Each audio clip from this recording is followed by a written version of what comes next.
मित्रांनो, तुम्ही कधी असा विचार केलाय का की माझे पैसे जे आहेत ते एकाच ठिकाणी न ठेवता मला वेगवेगळ्या ठिकाणी जर मी इन्व्हेस्ट केले तर रिस्क कमी होईल, रिटर्न्स मिळण्याची संधी जी आहे ती देखील वाढेल. खरं तर याला इन्व्हेस्टमेंटच्या भाषेमध्ये जर सांगायचं झालं तर डायव्हर्सिफिकेशन म्हणतात. हे बऱ्याच जणांना माहिती असेल, पण प्रत्येक इन्व्हेस्टरकडे वेगवेगळे म्युच्युअल फंड निवडण्यासाठी वेळ असतो का, ज्ञान असतं का, कदाचित नसतं. अनुभवही असतो का, कदाचित नसतो. अशा वेळी मार्केटमध्ये एक पर्याय आहे ज्याचं नाव आहे फंड ऑफ फंड्स. नाव ऐकून त्याचा अर्थ तुम्हाला लक्षात आलेला असेल. हा एक असा फंड आहे जो थेट शेअर्स किंवा बॉन्ड्स मध्ये पैसे इन्व्हेस्ट करतो का, नाही. तो काय करतो, इतर म्युच्युअल फंड जे आहेत किंवा इतर ETF जे आहेत त्यामध्ये इन्व्हेस्टमेंट करतो. म्हणजे हा एक म्युच्युअल फंड नाही, त्याच्या आत आणखी अनेक म्युच्युअल फंड असतात. त्यामुळे एका फंडामध्ये पैसे टाकले की तुमचे जे काही पैसे आहेत ते वेगवेगळ्या फंडमध्ये डायव्हर्सिफाय होतात. टर्म थोडा किचकट वाटतील तुम्हाला, परंतु त्या प्रचंड कामाच्या आहेत. पैसा पाणीचं मुळात कामच काय आहे की जे काही अवघड असेल आर्थिक जगतामध्ये ते तुम्हाला सोपं करून सांगायचं. त्यामुळे आमच्या चॅनेलला लगेच सबस्क्राईब करा. चला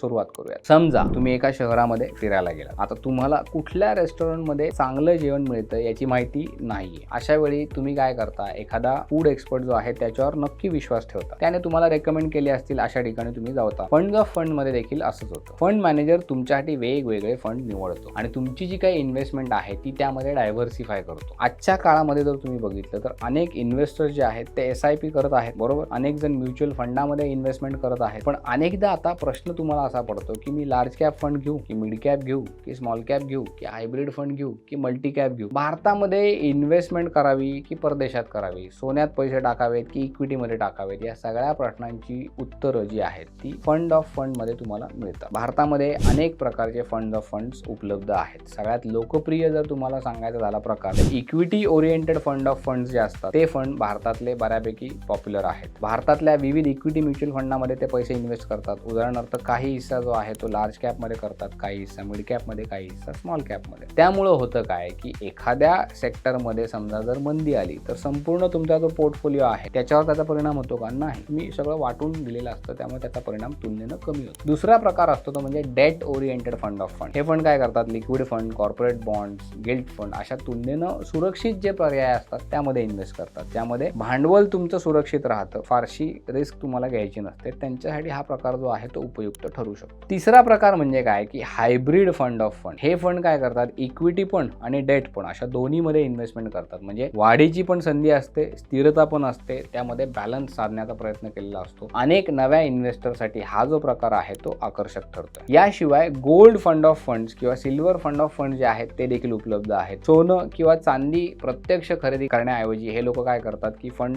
गोल्ड ETF किंवा सिल्वर ETF मध्ये इन्व्हेस्ट करतात. त्यामुळे लॉकरची चिंता नाही, चोरीची भीती नाही, शुद्धतेचा प्रश्न नाही. गेल्या काही वर्षामध्ये आणखी एक प्रकार लोकप्रिय झालेला आहे. तो कुठला प्रकार आहे तर तो आहे ओव्हरसीज फंड ऑफ फंड्स. हे फंड जसं नाव आहे त्याच्याप्रमाणे परदेशातील वेगवेगळे जे स्टॉक मार्केट आहेत त्यामध्ये इन्व्हेस्टमेंट करतात. उदाहरणार्थ अमेरिकेतल्या मोठ्या टेक कंपन्यांमध्ये असेल किंवा जागतिक इंडायसेस असतील किंवा विविध विकसित देशांच्या बाजारपेठा असतील. त्यामुळे भारतीय इन्व्हेस्टरला देशाबाहेरील संधीचा लाभ घेता येतो. आता अनेकांना असा एक प्रश्न पडला असेल की बाबा ETF किंवा फंड ऑफ फंड्स मध्ये नेमका फरक काय पडतो. दोन्हींची नावं ऐकायला आपल्याला सेमच वाटतात. दोन्हींचे इन्व्हेस्टमेंटचे मोटिव्ह जे आहेत ते बऱ्यापैकी सेम असतात, पण काम करण्याची पद्धत जी आहे ती मात्र त्यांची वेगळी असते. ETF म्हणजे काय होतं, फुल फॉर्म त्याचा होतो एक्सचेंज ट्रेडेड फंड. हे फंड काय करतात, थेट शेअर्समध्ये किंवा सिक्युरिटीजमध्ये इन्व्हेस्टमेंट करतात आणि शेअर मार्केटमध्ये शेअर्स प्रमाणे त्याची खरेदी विक्री ETF ची देखील करतायत. मार्केट जसं 9:15 ला सुरू होतं आणि 3 वाजेपर्यंत चालू असतं तेव्हा तुम्ही ETF खरेदी विक्री सुरू करू शकता. फंड ऑफ फंड मध्ये काय होतं, अशी सुविधा नसते. येथे व्यवहार जे आहेत ते दिवसाच्या शेवटी जाहीर होणाऱ्या NAV वर होतात. म्हणजे तुम्ही अर्ज केला की तुम्हाला त्या दिवसाच्या शेवटी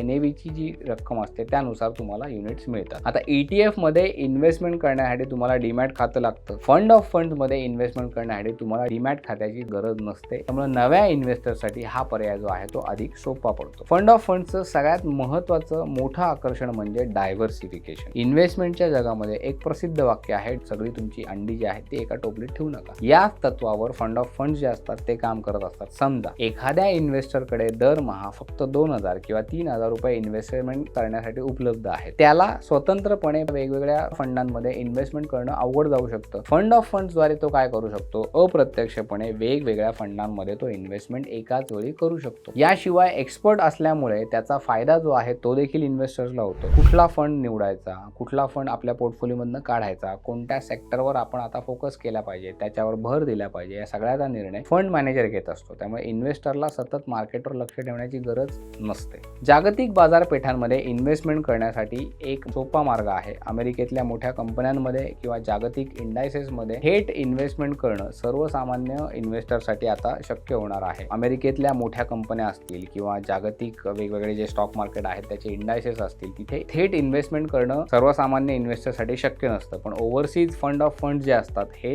या फंडाद्वारे तुम्हाला ती मुभा देतात, तशी तुम्हाला संधी देतात. प्रत्येक इन्व्हेस्टर प्रमाणे याला देखील काही लिमिटेशन्स असतात. ते लिमिटेशन्स काय आहेत ते देखील आपण समजून घेऊयात. सगळ्यात मोठा तोटा म्हणजे खर्च. फंड ऑफ फंड मध्ये इन्व्हेस्टमेंट करताना इन्व्हेस्टरला दोन्ही टप्प्यांवर फी भरायला लागते. एक फी जी असते ती फंड ऑफ फंड्सची असते, दुसरी जी असते त्या अंतर्गत जे काही म्युच्युअल फंड असतील त्यांची देखील फी असते. यालाच डबल एक्सपेन्स इफेक्ट म्हणतात. याचा लॉंग टर्म इन्व्हेस्टमेंटच्या रिटर्नवर नाही म्हटलं तरी थोडासा का विना परिणाम होत असतो. दुसरी जर समस्या बघितली तर डुप्लिकेशन. समजा तुम्ही आधीच एखाद्या लार्ज कॅप फंडामध्ये इन्व्हेस्टमेंट केलेली आहे, आता नंतर तुम्ही अशा फंड ऑफ फंड मध्ये इन्व्हेस्टमेंट टाकली की ज्यामध्ये ऑलरेडी सगळे लार्ज कॅप फंडच असणार आहेत, तर त्याचा ओव्हरलॅप होऊ शकतं. अशा वेळी डुप्लिकेशन होऊ शकतं. त्यामुळे तो जो काय आहे तुमच्या रिटर्नवर अर्थात त्याचा थोडासा परिणाम होतो. तिसरा धोका म्हणजे फंड मॅनेजरला असलेले अवलंबित. कोणते फंड निवडले जातात, त्याची कामगिरी कशी आहे यावर तुमचे रिटर्न जे आहेत ते अवलंबून असतात. निवड जर तुमची चुकली तर अपेक्षित रिटर्न्स जे आहेत ते तुम्हाला मिळतीलच असं नाही. म्हणून फंड ऑफ फंड जो आहे तो जादुई पर्याय नाही.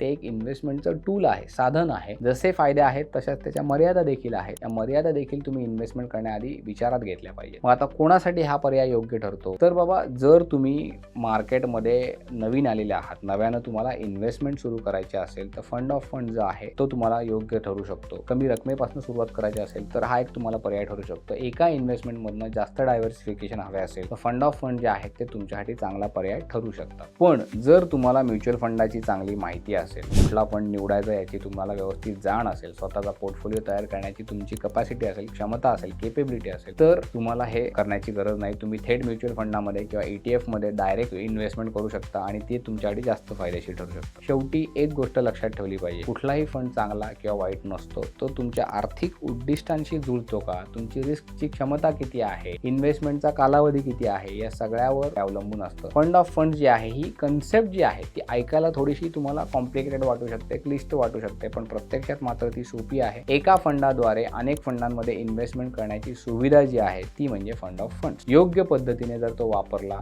तर हा पर्याय नव्या आणि अनुभवी अशा दोन्ही इन्व्हेस्टरसाठी फायद्याचा ठरू शकतो. मात्र इन्व्हेस्टमेंट करण्यापूर्वी खर्च, रिस्क, तुमची उद्दिष्ट, कर, नियम याचा नीट तुम्ही विचार केला पाहिजे. त्याची गरज असते. तुम्ही फंड ऑफ फंड्समध्ये इन्व्हेस्टमेंट केलेली आहे का? तुम्हाला हा इन्व्हेस्टमेंटचा ऑप्शन जो आहे तो तुम्हाला कसा वाटतो हे आम्हाला तुम्ही कमेंटमध्ये नक्की सांगा. तुम्हाला जर आत्ता वेळ असेल तर आत्ता राईट साईडला जो तुम्हाला व्हिडिओ दिसतोय तो नक्की पहा. तो व्हिडिओ पाहून तुम्हाला काय वाटलं हे त्या व्हिडिओच्या कमेंटमध्ये आम्हाला नक्की सांगा. सध्यासाठी आपण इथे थांबूयात. पाहत राहा पैसा पाणी.